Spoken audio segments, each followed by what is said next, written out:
आता सोयाबीनसुद्धा आपण घरच्या घरी हॉटेलसारखं बनवू शकतात, ते पण एकदम सोप्या पद्धतीने. त्यानंतर इथे ना टोमॅटो आणि कांदा मी चिरून घेणार आहे आणि मोठ्या मोठ्या साईजने का चिरते, कारण आपल्याला हे थोडंसं तेलामध्ये परतवायचं आहे म्हणून मी अशी साईज केलेली आहेत.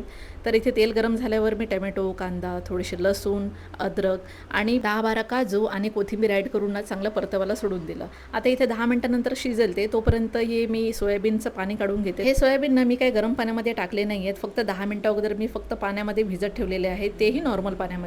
जर तुम्हाला हवं तर गरम पाण्यामध्ये तुम्ही त्याला टाकू शकतात किंवा रात्री पण तुम्ही भिजवून ठेवलं ना तरी चालेल.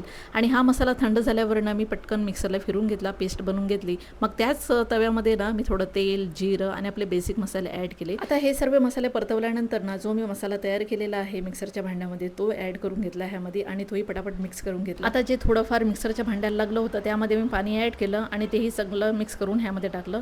मग चवीनुसार मीठ ॲड केलं आणि झाकण ठेवून 10 मिनिटासाठी ठेवलं. आता 10 मिनिटानंतर ना चांगला आपला मसाला इथे रेडी आहे. चांगलं म्हणजे व्यवस्थित शिजला पाहिजे, 10 मिनिटं किंवा 15 मिनिटं लागली तरी चालेल. मग जे आपले सोयाबीन होते ते ॲड करून घेतले आणि थोडंसं परत पाणी ॲड केलं आणि शिजवायला ठेवून दिलं. मग शिजल्यानंतर ना मस्त कसुरी मेथी ॲड केली, थोडी कोथिंबीर ॲड केली आणि आपली इथे भाजी रेडी आहे. तुम्हाला ह्यावर जर तडका द्यायचा असेल ना तरी तुम्ही देऊ शकतात. ही भाजी ना भातासोबत, पराठेसोबत, चपातीसोबत कशासोबतही छान वाटते खायला. एकदम हॉटेल स्टाईल खाल्यासारखी वाटते आपल्याला ही भाजी. मी नेहमी ना सोयाबीनची भाजी ना कुकरमध्ये झटपट बनवते, म्हणजे 10 मिनिटामध्ये होते. पण आज काहीतरी डिफरंट खावंसं वाटलं म्हणून मग अशी बनवली मी, एकदम हॉटेल स्टाईल. थोडंसं टेस्ट वेगळी आणि खायला पण चविष्ट.